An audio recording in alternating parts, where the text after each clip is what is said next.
JB타임즈. 더마카와 함께 시선 집중의 문을 열겠습니다. 어서 오세요. 네, 안녕하세요. 더마카입니다. 내 이름은 꼰다님이 아자, 오늘은 실시간 시선 집중이다. 매일 30분 늦게 1.5배속으로 헐떡이며 달려갔는데 오늘은 실시간으로 듣습니다. 파이팅이라고 올려주셨어요. 내 이름은 꼰대가 아니라 꼰다라고요? 꼰다. 꼰다? 네. 뭘 거예요? 새끼 줄을 꼬아요? 뭘 꼬아요? 예.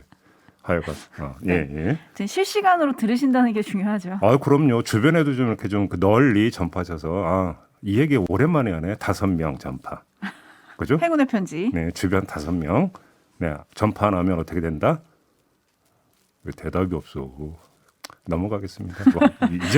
이제는 아예 대놓고 무시하네 이제는. 예. 매느님, 진실에 눈 뜨고 귀 여는 언론, 눈 감고 귀 닫는 언론, 시선 집중은 어느 길을 가고 있습니까? 아니 시선 집중이잖아요. 눈 감고 시선 집중이 됩니까?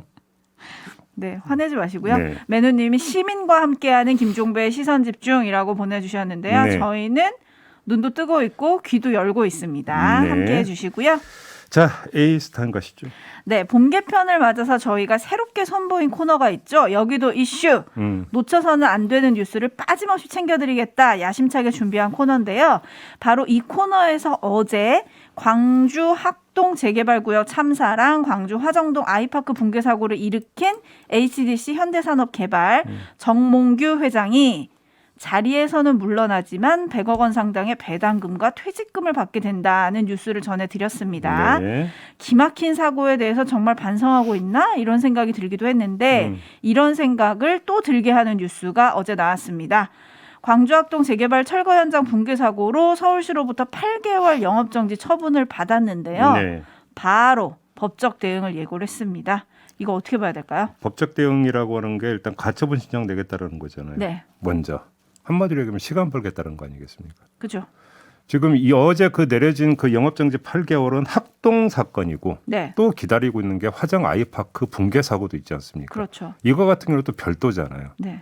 이거는 최소 영업정지 1년 내지 등록 말소가 되니까 계속 이제 연거푸 오게 되는데 중요한 건 현대산업개발 뉴스 보니까 스스로 밝혔던데요.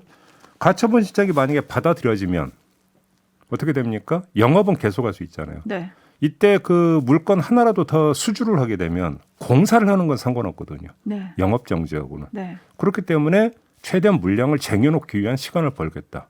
이거 아니겠습니까? 네. 어차피 또 화정 아이파크는 더 큰 사건이니까 더 맞을 테니까.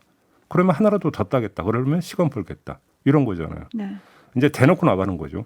정말 국민의 대놓고 얘기했더라고요. 국민의 시선이고 뭐고 이런 거 상관없이 일단 먹고 살아야 되는 거 아니냐. 2차원인 거잖아요. 네. 네. 그러니까요. 대놓고 얘기했더라고요. 대놓고 얘기했다는 얘기를 다른 버전으로 바꾸면 뭡니까? 막 나간다는 이야기도 되는 겁니다. 네. 그렇죠? 시선은 전혀 신경 안 쓰겠다. 그죠? 남의 눈은 신경 안 쓰겠다. 저희는 시선 집중이지만 그쪽은 시선 무시가 되겠습니다. 아, 그렇군요. 네. 이게 또 끝이 어떻게 될지 저희는 또 시선 집중을 하겠습니다. 네. JB타임즈 오늘 주목할 뉴스들 챙겨드릴게요. 첫 번째 뉴스 오디오로 먼저 만나보시죠. 법무부가 대통령직 인수위원회에 업무 보고를 할 수 있게 돼서 다행이라고 생각을 하고요. 제 생각과 다르다. 글쎄 법무부의 입장이라는 것이 현실에 저는 가둔 것이라고 생각을 합니다. 저야 5월 9일이면 갈 사람이지만 우리 국실장들은 남을 사람들이니까 그 사람들이 처한 어려움을 아주 10분 이해합니다. 제 얘기는 수미일관 했다고 저는 생각을 하는데요. 수사지휘권에 제 입장은 변함이 없고요. 법무장관의 직권으로 상설특검을 가동하실 계획도 있으시죠? 검토해 보겠습니다. 네, 맨 마지막에 나온 거 있잖아요. 네. 상설특검 가동하실 계획이 있으십니까? 그때 검토해 보겠다. 요거 한번 좀 짚어보죠. 현실화 가능성이 있느냐? 이거 좀 짚어봐야 될 것 같은데요. 네. 자, 두 가지 점에서 가능성을 재겠습니다. 첫 번째는 정말로 발동 가능성이 있느냐 이 부분인데요. 별로 없어 보입니다. 아하. 박범계 장관이 소속된 민주당은 이미 특별특검 법안을 상설특검에 대비해서 특별특검이라고 부르겠습니다. 네. 특별특검 법안을 발의를 하지 않았습니까? 이건 여야 합의를 전제로 한 것입니다. 여야 합의를 전제로 한 이유가 뭐냐면 특검이 만약에 발동이 된다면 수사 대상이 이재명 상임고문도 포함이 되지만 윤석열 당선인도 포함이 된다. 이걸 가지고 대선 내내 여야 공방이 이루어졌던 거잖아요. 따라서 여야 합의가 있어야 된다라고 하는 전제에서 상설이 아니죠. 특별특검법안 발의로 갔던 거 아니겠습니까? 네. 근데 이런 상태에서 박범계 장관이 독자적으로 상설특검을 발동을 한다? 가능성이 별로 없어 보이고요.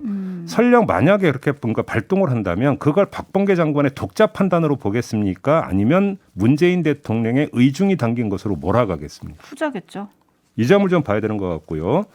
두 번째, 발동이 됐다고 치죠. 그러면 제대로 수사할 가능성이 있느냐 이걸 또 봐야 되는 거 아니겠습니까? 상설특검이든 특별특검이든지 간에 수사 대상 가운데 한 명이 윤석열 당선인인데요. 그 윤석열 당선인은 40일 뒤면은 대통령이 취임을 합니다. 네. 현실적으로 수사 조사를 하기가 힘듭니다. 물론 형식 논리로는 형사소추만 못하지 조사는 할 수 있다. 뭐 이런 얘기 성립이 되지만 이거는 현실을 감안하지 않은 솔직히 말장난에 가까운 부분이 있죠. 현실에 비춰 본다면. 그래서 과연 이게 수사가 제대로 되겠느냐라고 하는 문제가 제기가 되는 거고요. 그래서 저는 박범계 장관의 발언을 실행 의지를 담은 발언이라기보다는 심기 표출 차원으로 해석을 하는 게 일단은 맞는 거 아니야 이런 생각을 했습니다. 인수위원회가 한 차례 법무부 보고를 연기를 했고 막상 이뤄진 보고에서 자신의 공개 발언과는 다른 내용이 보고가 된 것에 대한 불편한 심기를 이렇게 표현한 것으로 해석을 해야 되는 거 아니냐라는 말씀을 드리고 싶고요. 네. 말 나온 김에 박범계 장관이 퇴임 전에 뭔가 보여주려고 한다면 그리고 아까 그런 얘기 했잖아요. 수사지휘권에 대한 자신의 입장은 변함이 없다고. 그럼 정말로 변함이 없다면 차라리 그러니까 그 장관의 권한을 마지막으로 쓰고 싶다면 다른 쪽으로 한번 방향을 잡는 걸 한번 생각해 보라. 이런 말씀을 어디로요? 마저 드리고 싶은데요. 지금 세워라 내워라 하면서 이것도 아니고 그러니까 저것도 아닌 상태에 있는 사건이 여러 가지가 있습니다. 예를 들어서 김건희 씨 주가 조작 의혹 사건 어허. 종결됐다는 얘기 없잖아요. 네. 김건희 씨에 대해서. 네. 그렇다고 뭐 기소를 하는 것도 아니고 무혐의 결정을 내리는 것도 아니잖아요. 세워라 내워라잖아요. 그다음에 채널의 검언유착 의혹 사건이 있지 않습니까? 이동재 기자가 기소가 돼서 1심에서 무죄를 받았다고 하지만 그건 검언유착 의혹 사건이 아니라 강요 미수 행위에 대한 것이고요. 네. 이 자체는 또 세워라 내워라 어떻게 되고 있는지 아무도 몰라요. 한동훈 검사 휴대폰 그다음에 어떻게 되는지 혹시 들어보셨어요? 안 그래도 지금 9811님이 한동훈 검사 핸드폰을 열어야 합니다라고 보내주셨거든요. 아니 그러면 본인이 퇴임하기 전에 좀 매듭이라도 하나라도 좀 지었으면 좋겠다. 어허. 그리고 수사지휘권에 대해서 본인의 입장이 변함이 없다면 차라리 이렇게 죽도 밥도 아닌 거에 대해서 확실하게 좀 끊고 뭔가 매듭을 짓고 좀 그 퇴임을 하면 어떨까?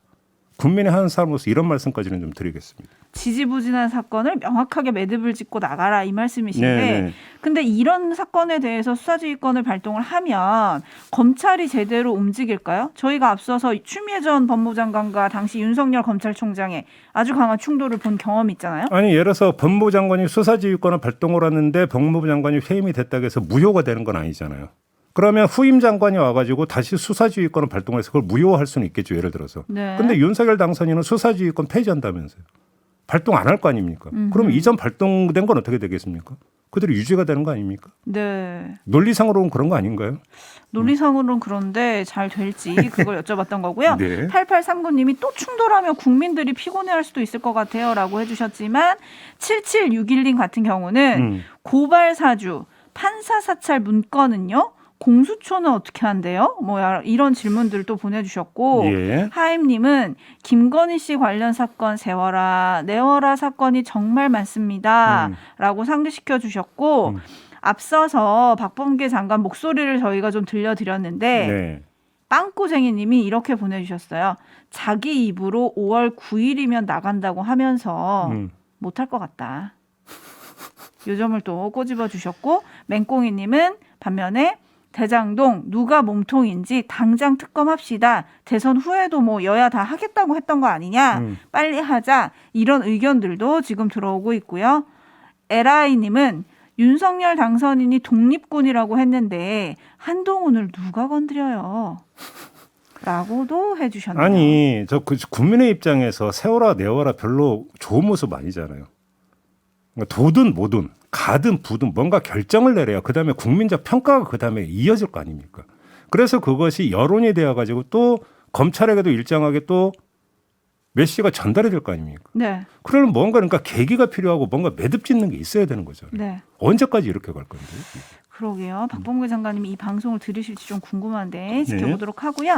한편 어제 인수위가 공수처랑 만났습니다. 네. 간담회를 가졌는데요. 간담회 후에 나온 얘기들이 조금 보도가 되고 있고 논란이 되고 있어서 네. 일단 잠깐 인수위 브리핑 먼저 듣고 얘기 나눠보시죠.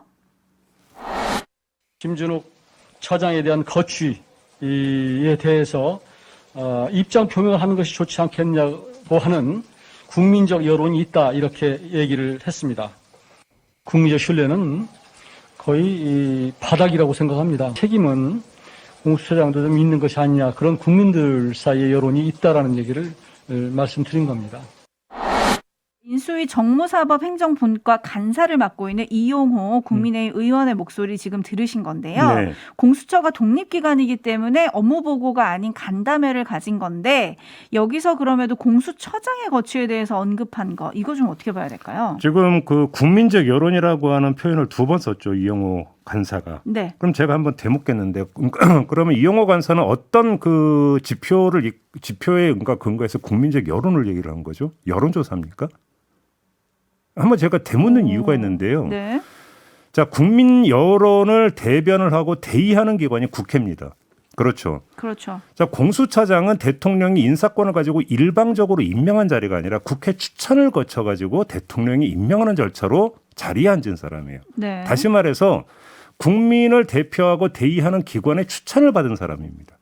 그러니까 일방적으로 대통령이 임명한 사람이 아니라는 거예요. 그렇기 때문에 여기에는 그 형식 논리에 따르면 국민의 어떤 합의 과정이 전제되어 있다라는 겁니다. 근데 그거를 인수위에서 국민 여론을 어떤 근거 삼아서 물러나라 말아라고 이야기하는 것은 그럼 국회의 권능에 대한 뭐가 되겠습니까? 그것이 그 이야기가 국회에서 나온다면 모르겠지만 인수위에서 이 얘기가 왜 나와야 되는 거죠? 예를 들어서 제가 공수처에 대해서 변호하려고 드리는 말씀이 아니에요. 네. 공수처가 출범한 후에 지금 뭐 제대로 된 뭐 그 결과 하나 나온 거 없죠. 거기에 그래서 대해서 또 질타를 받고 있긴 예, 하죠. 역량에 대해서 여러 가지 비판이 있는 거 저도 잘 알고 있고 저희 방송도 여러 번 그런 문제 지적을 했습니다. 네. 하지만 그것과 국회의 추천을 거쳐서 대통령이 임명한 어떤 공수처장의 지위와 위상에 대한 어떤 인정 문제는 다른 거거든요. 국회가 추천한 사람을 인수위가 도대체 어떤 권한을 가지고 국민 여론이라고 하는 확인되지 않은 근거를 가지고 물러나라 말아라는 이야기가 어떻게 나올 수가 있는 겁니까? 좀 이거에 대해서 인수위가 좀 답을 좀 해줬으면 좋겠습니다. 네, 참고로 공수처장의 임기는 2024년 1월까지더라고요. 네. 제이비타임즈 다음 주목할 뉴스 넘어가겠습니다. 오디오로 먼저 들어보시죠. 오늘 저는 비대위에 지방선거 혁신을 위한 5대 원칙을 제안드립니다. 첫째, 예외 없는 기준 적용의 원칙입니다. 기준보다 더 중요한 것은 동일한 잣대를 적용하는 것입니다. 둘째, 청년 공천 30% 원칙입니다. 셋째, 심판받은 정책의 책임자 공천 금지 원칙입니다. 국민을 분노하게 한 부동산 정책 실패에 책임이 있는 분, 부동산 무리를 일으켰던 분들은 스스로 나서지 말아야 하고 공간위에서도 철저히 가려내 대선에 이어 지선에서도 심판받는 일이 없도록 해야 합니다. 넷째, 다양성의 원칙입니다. 여성과 청년뿐만 아니라 장애인, 사회적 약자 등 그들의 입장을 대표할 수 있도록 최대한 반영해야 합니다. 다섯째, 미래 비전의 원칙입니다. 기후 위기나 인구 소멸과 같은 미래 사회의 위기에 대비한 식견을 가진 분들을 발굴해서 공천해야 합니다. 네, 박지현 민주당 공동 비대위원장이 어제 내놓은 주장인데요. 네. 이거 한번 뭐 평가를 좀 한번 해보겠습니다. 어찌 보면 당연한 말 같기도 한데 여기서 제가 주목한 건 부동산 정책에 책임이 있는 사람, 그다음에 무리를 일으킨 사람, 스스로 나서지 말아야 된다. 요 한 대목인데요. 네. 자, 대선의 승패를 갈랐던 곳이 서울이고 서울의 표심을 갈랐던 게 부동산이었지 않습니까? 이건 절대 다수의 분석이니까 뭐 박지원 공동 비대위원장이 이런 얘기 저는 할 수 있다고 생각을 해요. 그런데 한꺼풀만 더 벗기고 보면 논란거리가 있습니다. 어허. 그리고 점검거리가 있는데요. 뭔가요? 자, 부동산 무리를 일으킨 분들은 무슨 얘기인지 알겠는데요. 부동산 정책 실패에 책임 있는 분은 누구일까요? 한번 저는 박지원 위원장한테 되물어보고 싶은데요. 이 질문은 이런 버전으로 바꿀 수도 있습니다. 그러면 도대체 부동산 정책 가운데 어떤 정책을 실패로 규정하는 건가요? 그러면 민주당이 집권 여당으로 그러니까 있는 동안에 내놓았던 모든 부동산 정책은 다 실패한 걸로 봐야 되는 겁니까? 아니면 그중에 특정하게 이러이러한 정책이 실패를 했다라는 겁니까? 일단 이거 먼저 갈라야 되잖아요. 갈라야 책임 소재를 규명할 수 있는 거잖아요. 네. 근데 제가 이런 말씀을 드리는 이유가 하나가 있는데요. 대선 다음 날 이 대선 결과를 분석을 하면서 심층 출구조사 내용을 저희가 언급한 거 기억나십니까? 네네. 이때 유주택자, 그다음에 다주택자의 이재명 당시 후보 지지율과 무주택자의 이재명 후보 지지율이 엇갈렸던 현상을 그때 제가 언급한 바가 있었습니다. 네, 좀 상반됐었죠. 기억하시죠? 네. 자, 이걸 어떻게 해석을 해야 될까요? 바로 이 지점에서 당장 뛰쳐나오는 게 뭐냐면 임대차 3법입니다. 임대차 3법 같은 경우는 무주택자 입장에서 보면은 평가가 어떻게 되겠습니까? 있어야 그러면 되는 법이라고 생각하겠죠. 무주택자 같은 경우 대선에서 이재명 후보에게 상대적으로 높은 지지를 보여주었던 이유가 만약에 부동산하고 연동을 시킨다면 어떤 부동산 정책 가운데 어떤 거라고 봐야 될까요? 그다음에 다주택자 같은 경우는 이재명 후보보다는 윤석열 후보를 더 많이 선택을 했던 그런 어떤 이유일까요? 그다음에 정치라고 하는 것이 일정하게 정책의 색깔이 있고 방향이 있는 거 아니겠습니까? 네. 그러면 어느 그룹, 어느 계층에 근거해서 우리 정당은 정체성을 잡고 정책을 이런 방향으로 가야 된다라고 설정이 될 거 아닙니까? 이렇게 되어버리면 부동산 정책 실패라고 하는 것도 두 종류가 있는 거예요. 상황을 오인해서 나온 실패가 있을 수가 있고요. 그다음에 그러니까 당의 정체성에 의해서 제대로 방향 잡아서 갔지만 그것에 대해서 저항에 의해서 실패하는 정책이 있을 수도 있는 거예요. 그러면 결과적으로 실패한 정책이란 게 중요한 게 아니라 그 원인이 무엇인가가 더 중요한 것이거든요. 네. 그러면 이것도 갈라야 될 거 아닙니까? 왜 그래야 그러니까 이걸 갈라야만이 책임 소재를 그러니까 가릴 수 있고 책임 추궁을 할 수 있는 거잖아요. 이게 없잖아요. 박지원 위원장 입장에서는. 그러면 부동산 정책과 관련한 모든 사람은 그러니까 그 공천에서 배제를 해야 되는 겁니까? 이거는 뭐가 됩니까? 도매금이잖아요. 네. 이렇게 접근하면 안 되는 거잖아요. 그러니까 얼핏 보면 당연한 이야기 같지만 따지고 들어가면 하나만한 이야기일 수도 있다. 이야기는 이 점을 말씀을 드리는 겁니다. 네. 당장 이제 부동산 정책 실패에 책임 있는 분 공천하면 안 된다라고 하니까 이제 언론이 구체적으로 누구 이렇게 이제 이름도 거론을 해서 오늘 보도를 많이 했더라고요. 예. 근데 그거보다 잣대가 좀 중요하다, 세심한 잣대가 필요하다 이 말씀을 지금 해주신 건데 촌철님들의 의견은 조금 갈리는 것 같아요. 푸른 고사리님은 일단 다 실패다. 부동산 가격 이렇게 뻥 올려놨으니 다 실패다 이런 의견도 있으시고 온집님은 민주당이 부동산 프레임에 갇힌 것 같다. 이런 의견도 또 보내주고 계세요. 그리고 어떻게 정리를 할지 좀 세부적인 정리가 필요할 것 같은데 요거는 저희가 3부에 새로 선보일 코너에서 좀 진단을 해보도록 하고요. 제가 이 말씀을 드리는 그러니까 이유를 하나만 말씀을 드리면 공천 문제보다 더 중요한 건 이후에 이제 부동산 정책의 가장 줄기를 잡아야 될 거 아닙니까? 민주당 같은 경우도. 당연히 그래야겠죠. 근데 그 시장에서 실패를 했기 때문에 모든 것들을 그냥 그 욕조물을 다 버린다. 근데 만약 그 안에 아기가 들어있으면 그때는 어떡할 겁니까? 이걸 경계를 해야 된다. 그렇기 때문에 옥석을 좀 가려라. 네. 평가를 할 거면 정밀하게 하라. 이 말씀을 드리는 겁니다. 박지원 위원장은 일단 의제를 던진 거니까 안에서 또 회의를 하겠죠. 그렇죠? 어떻게 네. 할지 지켜보도록 하고요. 네. JB타임즈 다음 주목할 뉴스는 어떤 건가요? 인수위원회가 어제 국민통합위원회 분과별 위원들 2차 인선 명단을 발표를 했는데요. 여기서 눈에 띄는 한 사람이 있었습니다.